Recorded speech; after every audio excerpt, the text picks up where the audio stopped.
A apresentação comum do novo reforço do Portsmouth, Ebo Adams, terminou em um verdadeiro episódio curioso. Durante a tradicional sessão de fotos na assinatura do contrato, Adams segurou a caneta ao contrário. O próprio jogador aparece radiante de felicidade nas fotos sem perceber que daquela forma dificilmente conseguiria assinar qualquer coisa. Um jogador do Portsmouth, ele claramente não se tornaria tão cedo daquele jeito. Uma hora depois, o Portsmouth substituiu a foto por outra, mas a avalanche de piadas já não podia mais ser parada. Ainda assim, Adams jogou pelo clube. Vamos torcer por ele lá.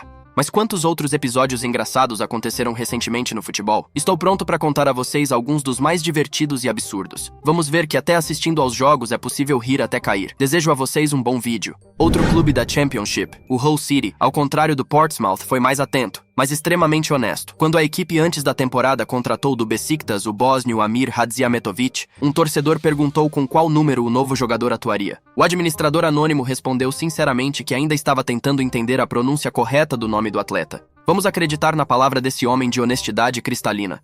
Afinal, o sobrenome realmente não é dos mais simples, e alguém do clube ainda teve que pensar em como colocar esse nome inteiro na camisa de jogo. Aliás, mal coube e ainda deram a ele a camisa 20. Se esse funcionário ainda trabalha no clube, ninguém sabe, mas pelo menos os clubes da Championship têm dinheiro para transferências. Já o Barcelona tem sérios problemas com isso. Para ajudar os blaugranas, apareceu um famoso blogueiro russo chamado Artpo. Durante sua viagem para a Supercopa da Espanha, ele encontrou o presidente do Barça, Joan Laporta, e ofereceu seu próprio dinheiro para a contratação de novos jogadores. I know you have a problem with money in Barcelona, and I hope you will increase it. And I wanna give you this for new transfer. Please take it. It's for. I cannot accept, my friend. It's for positive. You are very kind, but I cannot accept. Okay, thank you.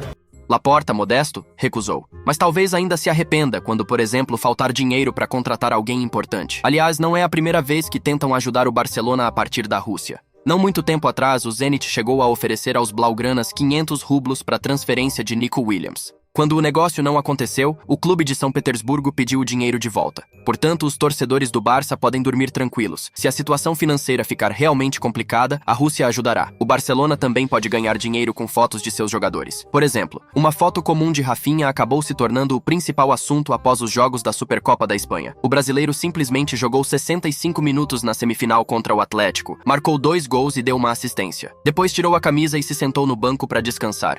Mas a maneira como ele fez isso foi muito brutal. Os fãs começaram a brincar dizendo que quanto mais tempo Rafinha ficava na imagem, maiores seus músculos pareciam. E então começou. Uma avalanche de memes e variações da piada tomou conta dos canais de futebol. E Rafinha ainda colocou mais lenha na fogueira ao marcar 2 gols no El Clásico da final. E então simplesmente quebrou a internet. Joan Laporta poderia muito bem resolver a questão dos direitos autorais e cobrar por cada uso dessas fotos de seus jogadores. Assim, os blaugranas teriam dinheiro suficiente para comprar Rashford, Julián Álvares e até Mickey van de Ven. E com o troco ainda tinha Rafael Leão. Ele poderia ser muito útil atraindo a atenção dos adversários. Basta ver como ele, como um verdadeiro imã, atraiu para si nada menos que 7 jogadores do Napoli. É difícil dizer se Rafael correu tão rápido que os companheiros o abandonaram ou se simplesmente não gostam dele. Só é uma pena que essa corrida não tenha terminado em nada perigoso. Caso contrário, o ditado muito cacique para pouco índio teria ganhado uma representação em campo. No geral, alcançar alguém assim pode ser realmente difícil, a menos que alguém use algum meio de transporte como uma bicicleta. E aqui vai um exemplo de seu uso no futebol. Esse simpático homem de óculos estava cruzando o campo de bicicleta durante o intervalo de um jogo entre as seleções da Áustria e Bósnia. E não era qualquer pessoa, mas sim o treinador dos austríacos, Ralf Rangnick. Ele havia passado recentemente por uma cirurgia na perna e os médicos recomendaram que não sobrecarregasse a articulação. Por isso, o alemão resolveu se locomover pelo campo pedalando. Bem, resta apenas esperar que ele controle melhor a bicicleta do que uma locomotiva. Se pelos campos europeus alguém pode andar de bicicleta tranquilamente, no Marrocos talvez até a bicicleta fosse roubada. Na recente Copa Africana de Nações realizada lá, até as toalhas dos goleiros estavam sendo roubadas. O goleiro da Nigéria, Stanley Nwabali, se preparou com antecedência para uma possível disputa de pênaltis contra Marrocos na semifinal. Seguindo o exemplo de Safonov, ele levou 2 toalhas com anotações indicando para onde os adversários costumavam bater os pênaltis. Mas se isso ajudou Safonov na Copa Intercontinental da FIFA, com Nwabali a história foi diferente. As 2 toalhas foram roubadas, uma após a outra por stewards marroquinos. O resultado foi a eliminação da Nigéria nos pênaltis. Depois de ver isso, o Senegal tirou suas conclusões. E para a final, eles designaram um verdadeiro guarda, o segundo goleiro da equipe, para proteger a toalha de Edouard Mendy. O senegalês teve que travar uma verdadeira batalha com os anfitriões para manter a toalha segura, mas venceu com honra. Essa acabou sendo a contribuição dele para a vitória da equipe no torneio. Se naquela toalha estava escrito que Brahim Dias bateria em cavadinha, ninguém sabe ao certo. De modo geral, o futebol no Marrocos é muito divertido, embora às vezes tenha um toque de tristeza. Foi o caso do marroquino Mehdi Balou, que conseguiu perder um gol inacreditável. Sim, seus olhos não estão enganando você. Praticamente em cima da linha do gol, ele conseguiu acertar a trave. Assim, ele desperdiçou de forma absurda uma chance avaliada em 0,99 de gol. Depois de algo assim, dá até vontade de encerrar a carreira.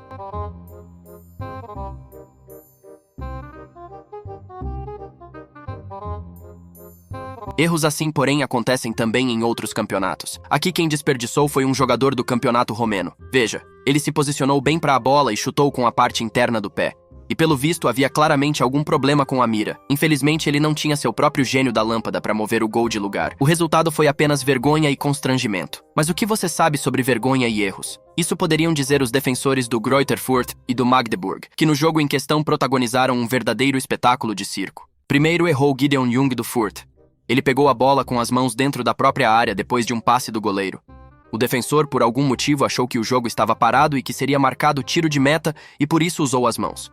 O árbitro marcou imediatamente o pênalti que o Magdeburg converteu, mas logo depois veio a gentileza de volta por parte do defensor do Magdeburg, Daniel Heber. Ele também se confundiu e decidiu pegar a bola com as mãos antes do apito do árbitro, achando que havia tido uma falta. Mais um pênalti e mais um convertido. No placar do handebol ficou 1-1, enquanto no futebol as equipes terminaram em 2-2. Talvez os treinadores devessem amarrar as mãos de seus jogadores antes da partida, mas como mostra o próximo caso vindo das divisões inferiores do futebol inglês, isso também não é garantia de nada, principalmente se o seu goleiro for um verdadeiro sniper. Provavelmente não faz sentido culpar o defensor, afinal ele tentou se esquivar, mas talvez tivesse sido melhor cair no chão em vez de apenas se abaixar. Ou talvez o goleiro tenha feito isso de propósito. Quem sabe como são as relações dentro daquele time? Se um gol contra Curioso marcado com o traseiro já provoca um sorriso, um gol marcado da mesma forma pode causar uma gargalhada monumental. No campeonato colombiano, um jogador lesionado conseguiu participar de um lance assim. Na verdade, ele não chegou exatamente a marcar o gol. Enquanto se contorcia de dor com o traseiro levantado, seu companheiro aproveitou a situação de forma brilhante. 1 ponto pela precisão, -1 pela inteligência. Afinal, o inesperado artilheiro estava claramente em impedimento, algo que o árbitro marcou com segurança. E o que fazer quando é preciso marcar uma infração e não há quem apite? Só resta contar com a honestidade e a inteligência dos jogadores em campo. E foi exatamente isso que aconteceu com Jamie Vardy durante uma partida entre Leicester City e Southampton. Um jogador dos Foxes acabou derrubando o árbitro principal, que ficou tão mal que mal conseguia respirar, quanto mais apitar. Foi então que Vardy tomou a iniciativa, ou melhor, o apito, e parou o jogo para ajudar o árbitro. O pobre juiz chamado Webb acabou sendo substituído, e Jamie talvez até possa seguir uma nova carreira quando se aposentar. Com o carisma que tem, provavelmente não ficaria atrás nem mesmo de Pierluigi Collina. E como está o próprio Collina? Continua tão enérgico e carismático quanto antes. Recentemente ele apitou um jogo de veteranos e deu uma orientação nada convencional.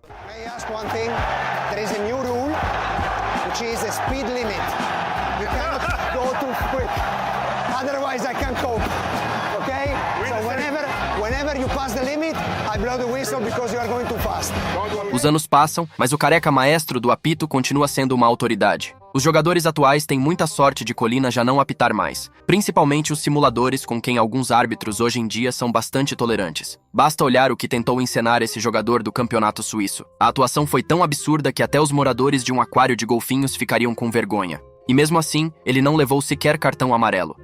Aqui temos outro artista agora do campeonato polonês. Os torcedores locais nas redes sociais chamaram esse lance de falta via Bluetooth. E que outra explicação poderia haver? Afinal, não havia nenhuma pessoa invisível correndo por ali. Pelo menos nesse caso, houve cartão amarelo e substituição poucos minutos depois. Até o treinador ficou envergonhado com aquela cena. Enquanto os homens fingem ser vítimas de contatos inexistentes, o verdadeiro hardcore acontece no futebol feminino da Bélgica. Mais precisamente graças a uma jogadora com claras habilidades de bilhar. Nesse esporte, um golpe assim é chamado de dupleta. Um chute na bola e 2 corpos no gramado. Um verdadeiro combo. E você já viu um dueto de expulsões? Então vamos até a segunda divisão de Belarus. Lá, Dois jogadores conseguiram irritar o árbitro em questão de segundos.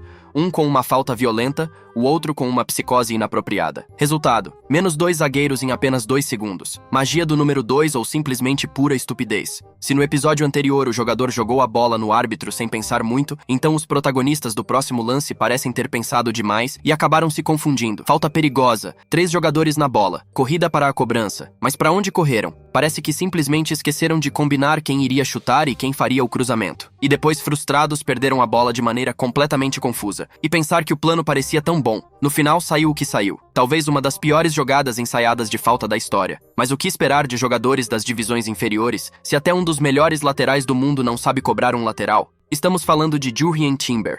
Em uma partida entre Arsenal e Chelsea, o jogador do Arsenal se preparou cuidadosamente para repor a bola em jogo e simplesmente deixou a bola cair nas próprias costas. Isso em um time que usa jogadas de bola parada quase melhor do que qualquer outro no mundo. Aliás, recentemente o clube até contratou um treinador para trabalhar laterais. Mas talvez primeiro seja melhor ensinar Timber a não deixar a bola cair das mãos antes mesmo de jogá-la. Enquanto Timber aprende a cobrar lateral, Lionel Messi e Luis Suárez viajaram com os companheiros para a Índia para animar os torcedores locais. Só que as apresentações das estrelas não saíram exatamente como planejado. Enquanto Suárez era humilhado por uma futura estrela do futebol feminino local, alguém da administração local entrou em campo para trocar passes com Messi, mas seja pelo nervosismo diante de uma lenda, seja porque parecia estar vendo uma bola pela primeira vez, o funcionário simplesmente não conseguia devolver a bola corretamente para os pés de Messi. No fim, em vez de mostrar sua técnica, o argentino ficou correndo atrás da bola e provavelmente pensando: onde foi que eu vim parar? Já um torcedor do Liverpool foi parar exatamente onde queria. Durante um jogo contra o Arsenal, um fã conseguiu invadir o campo no momento em que sua equipe comemorava um gol, mas os sentimentos dele devem ter sido mistos. Se Luís Dias o abraçou sinceramente e aparentemente sem nem perceber quem era, Darwin Núñez deu nada menos que 8 tapas na cabeça do torcedor. Logo depois, Konaté ainda completou com mais 5 tapas